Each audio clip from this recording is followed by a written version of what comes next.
Assalamualaikum warahmatullahi wabarakatuh. Kembali lagi di my channel Aditya Siregar, dan di episode kali ini aku mau bahas sedikit tentang satu topik yang kemarin aku sempat bahas juga di webinar ya.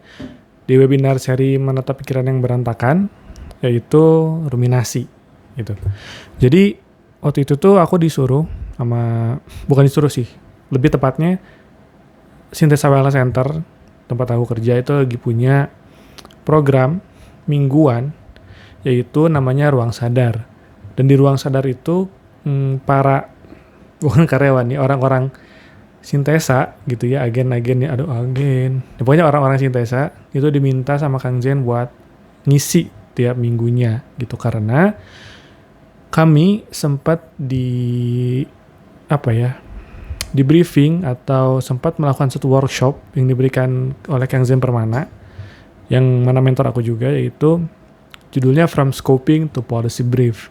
Jadi kami diajarkan untuk scoping itu apa ya? Ya membuat scoping itu bahasa sederhananya.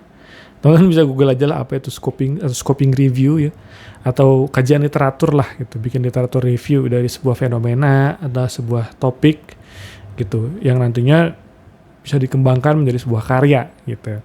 Nah, untuk sebagai bentuk latihan, kami tuh orang-orang di Sintesa diminta untuk ngisi tadi setiap minggunya, membicarakan topik-topik yang memang umum, common events ya, untuk dibagiin ke teman-teman semua gitu. Nah, aku kebagian di pertemuan kedua kemarin, yaitu ngebahas soal rumination.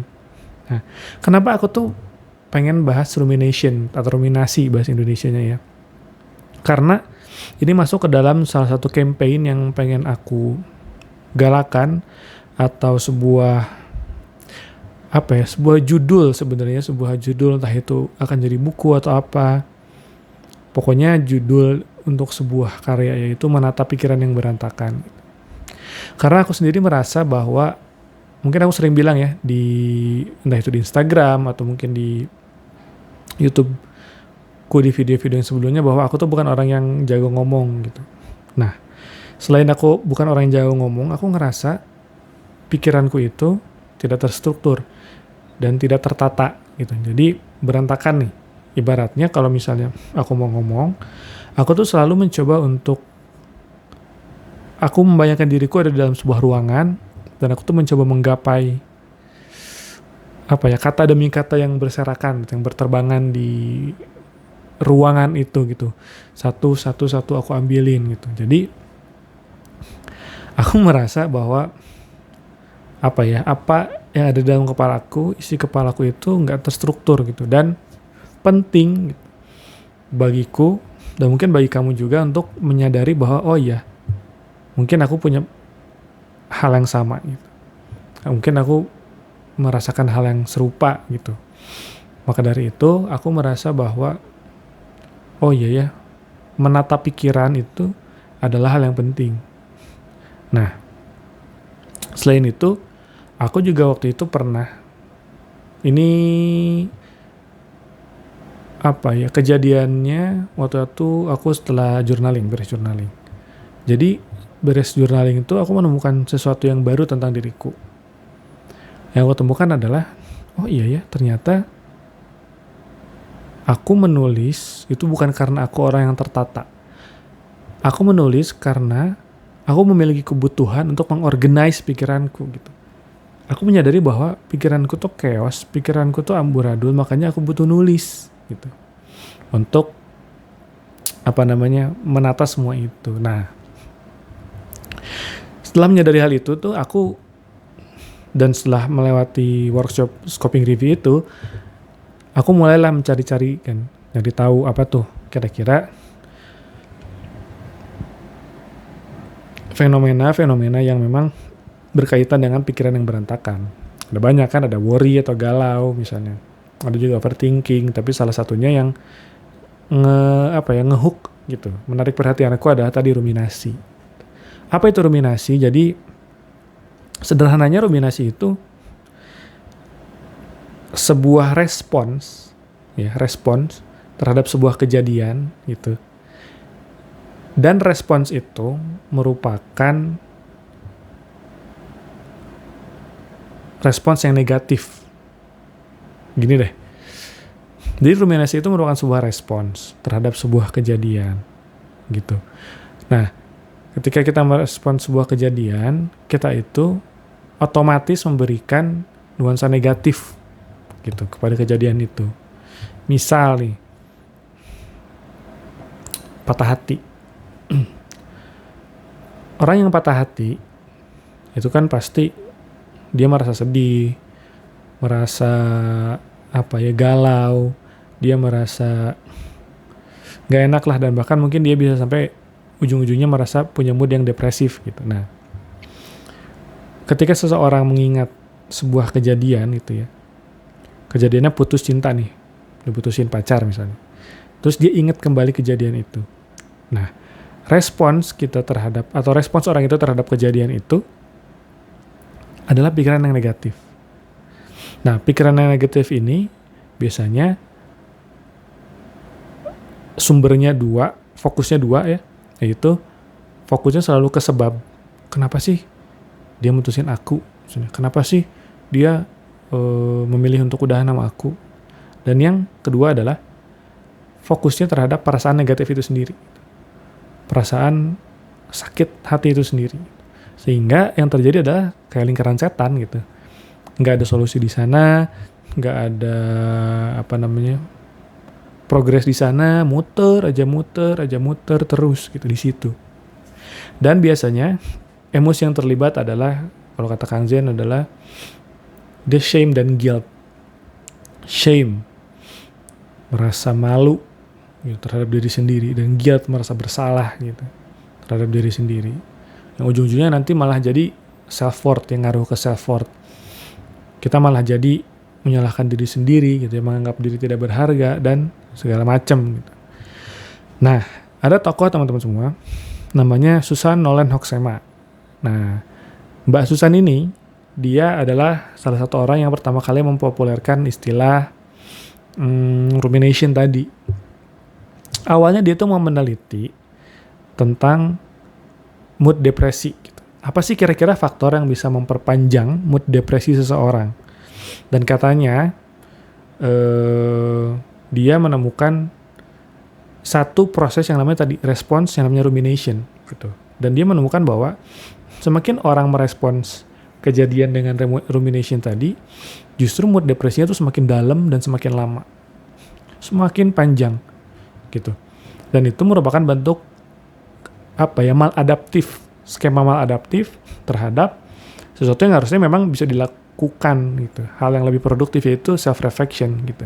Jadi alih-alih orang mau self reflection gitu ya, tapi karena maladaptif gitu ya, dia salah mengadaptasi cara dia berefleksi, ujung-ujungnya malah tadi rumination. Rumination berpikir terhadap sebuah hal yang salah gitu. Hal yang seharusnya memang gak perlu dipikirin juga gitu, karena satu udah kejadian dan itu memang fokusnya ke perasaan gitu. Bukan berarti kita kan memang perasaan harus di-acknowledge ya. Tapi dengan rumination kita bukan memang acknowledge atau menerima perasaan itu, tapi malah jadinya menyuapi perasaan itu terus-menerus, sehingga ya tadi kita terjebak semakin dalam dan semakin dalam di perasaan itu. Makin depresi lah, makin apa segala macam. Nah, yang menarik adalah itu terjadi secara otomatis. Rumination datangnya tuh halus, lembut, dia jarang banget kita sadari, karena tadi prosesnya dia otomatis langsung ngasih valensi negatif. Dan kita tuh memang jarang banget menyadari rumination ini saking otomatisnya gitu, saking lembutnya dia masuk gitu. Pernah nggak kamu mengalami kejadian kayak gitu? Misalnya tadi ya, patah hati, terus merespons kejadian ini malah dengan menyalahkan diri sendiri gitu ya, mengutuk diri sendiri, bahkan ujung-ujungnya yang bahayanya malah jadi menyakiti diri. Mungkin bentuk menyakiti dirinya nggak yang sakit-sakit amat ya, tapi bisa juga dengan kayak makan junk food, merokok, apa segala macam ya, intinya bentuk dari menyakiti diri gitu. Nah, itu adalah salah satu variabel disebutnya yang mengganggu pikiran kita, yang pengen aku angkat gitu, yang pengen aku ajak teman-teman semua untuk sadari. Nah kalau mau nonton bisa di sini ya, penjelasan lebih lengkapnya nanti ada di YouTube-nya Synthesa Wellness. Nah kenapa aku pengen teman-teman nyadarin itu, karena kadang kita tuh karena terlalu membiarkan pikiran kita berjalan secara otomatis gitu ya, jadinya kita tidak punya kesempatan untuk memberikan jarak gitu. Sehingga apa? Karena kita tadi terlalu membiarkannya semua otomatis, kita tidak memberikan jarak, jadi kita gagal menyadari apa yang terjadi sama diri kita, sama yang ada di pikiran kita gitu. Aku pun mengalami hal seperti itu gitu. Aku mungkin bisa dibilang ruminator yang expert kali ya, ruminator yang expert, karena aku ngerasa aku setelah baca itu tuh, setelah menggali lebih dalam tentang rumination, wah gila, aku tuh ruminator yang luar biasa gitu ternyata ya dari dulu. Aku cenderung sering banget merespons kejadian dengan cara itu, kayak menyalahkan diri sendiri, kemudian mencari sebab yang sebenarnya nggak perlu dicari-cari karena udah kejadian gitu.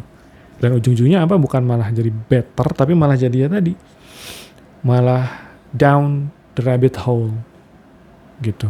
Nah, gimana kita mau menata kalau kita belum menyadari hal-hal seperti itu?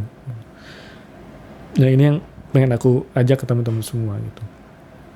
Berawal dari menyadari gitu, kemudian kita meregulasi gitu dengan cara apa? Menata tadi. Nah, menatanya ini gimana gitu? Mungkin apa ya, ada banyak cara gitu ya untuk meregulasi diri dari ruminasi gitu. Bahkan kata si Mbak Susan Hoxema itu, dia bilang bahwa selain, jadi ada penelitiannya, dia tuh gini, dia nguji atau minta 79 partisipan ya untuk nge-track dan mencatat hari-harinya selama 30 hari ke depan.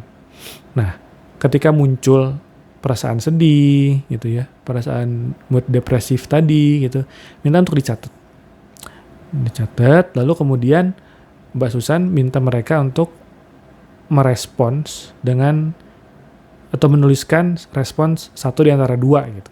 Yang pertama adalah tadi ya ruminative response, bagaimana kita merespons dengan cara meruminasi. Yang kedua dengan cara positive distractions. Nah, sebenarnya apa namanya positive distractions ini, kalau kata Mbak Hoxema ini, dia bisa mengalihkan. Jadi kalau tadi faktornya adalah waktu atau seberapa panjang seseorang bisa mengalami mood depresi, kalau ruminasi kan tadi makin panjang. Tapi kalau dia menggunakan positive distractions itu malah sebaliknya gitu, nggak begitu panjang. Nah, tapi teman-teman, ada yang menarik bahwa di artikel yang lain gitu, Mbak Hoxema ini dia mengkritisi temuannya sendiri, bahwa dia bilang positive distraction itu ternyata nggak ngaruh-ngaruh amat ke mood depresif. Jadi butuh satu intervensi yang memang bisa digunakan atau dipakai untuk itu tadi, mengatasi si mood depresi gitu, atau ruminasi tadi gitu. Nah, ada nih salah satunya dari Dr. Eva Maria Gortner gitu. Dr. Eva Maria Gortner ini dia meneliti efek dari expressive writing. Nah, menulis nih, kita udah masuk ke intervensinya, cara meregulasinya. Kalau tadi dengan positive distraction mungkin gak ngaruh-ngaruh amat, itu cuman mendistraksi ya. Cuman mendistraksi kita dari dari pikiran-pikiran sesaat gitu ya. Tapi gak bener-bener ngasih relief, bahkan mengurangi simptoms dari mood depresifnya tadi. Nah, ini ada nih Mbak Eva Maria Gortner ini, dia meneliti tentang si expressive writing. Nah, tulisan ini juga dia nulis bareng James Pennebaker ya, salah satu, dia pionir juga yang mempopulerkan si istilah expressive writing. Nah, pertemuannya adalah ternyata expressive writing itu bisa digunakan untuk mengurangi simptom-simptom atau gejala-gejala mood depresif gitu. Nah, tapi gak semua orang bisa mengambil keuntungan dari sana. Jadi expressive writing itu menulis dengan cara ekspresif. Apa yang diekspresikan? Yang diekspresikan adalah emotional upheaval event gitu, atau event atau kejadian yang ngeganggu lah gitu, ngeganggu emosi kita. Nah, biasanya diminta untuk nulis selama 3 hari, selama 20 menit. Itu minta ditulis, terus diekspresikan, dan hasilnya adalah tadi. Itu bisa mengurangi, apa ya disebutnya tuh? Apa thought gitu, aduh aku lupa. Intrusive thoughts dari si rumination, dari si ruminasi. Intrusive thought-nya itu tadilah pikiran yang berulang, yang ngeganggu kita gitu, yang bikin si ruminasi itu jadi ngeganggu banget gitu. Nah, itu expressive writing tuh bisa gitu. Tapi tadi expressive writing ternyata tidak semua orang bisa mengambil keuntungan dari expressive writing gitu. Orang-orang yang bisa mengambil keuntungan dari expressive writing adalah, pertama, dia emang jarang banget atau sering mendem lah gitu. Jarang banget mengekspresikan diri atau sering mendem gitu. Jadi orang-orang yang nggak punya teman, yang jarang ngobrol, jarang mengungkapkan pikiran dan perasaannya, itu yang paling bisa dapat pengaruh gitu dari si expressive writing ini. Beda dengan orang yang memang dia lebih sering ngobrol, ketemu temen ya, itu efeknya nggak ngaruh-ngaruh amat gitu buat orang yang kayak gitu. Nah, jadi sederhananya kayak gitulah penelitiannya. Memang masih banyak gapnya ya, gap penelitiannya, cuman kesimpulan sederhananya adalah tadi, ketika kita menyadari bahwa kita tuh punya pikiran, bukan gangguan pikiran juga ya, tapi proses berpikir lah, respons terhadap sebuah kejadian yang namanya rumination gitu ya. Ketika kita tidak sadari akan jadi berbahaya tuh, bisa jadi ngaruh ke mood apa segala macam. Dan ketika kita menyadarinya harus gimana? Selain dengan mendistraksi, ya dengan menulis gitu. Menuliskan kejadian tersebut gitu ya, atau yang disebut dengan expressive writing gitu. Nah, harapannya apa? Harapannya adalah ujung-ujungnya kita bisa menerima, teman-teman. Kita bisa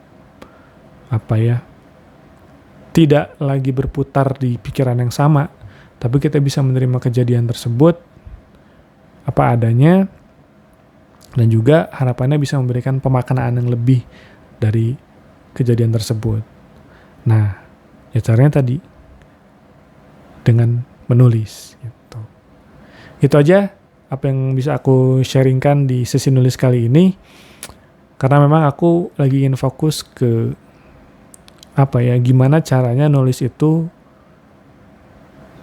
bukan gimana caranya nulis itu ya, tapi lebih ke apa yang bisa dilakukan menulis gitu untuk membantu kita dalam kehidupan sehari-hari. Writing as an intervention gitu. Mungkin ya banyak orang yang fokus sih gimana caranya nulis yang bagus ya, gimana caranya nulis buat nyari uang ya. Tapi di sini aku pengen fokus ke gimana caranya nulis itu bisa ngebantu kita untuk jadi manusia di kehidupan sehari-hari gitu. Itu aja teman-teman, terima kasih banyak. Aku pamit. Assalamualaikum warahmatullahi wabarakatuh.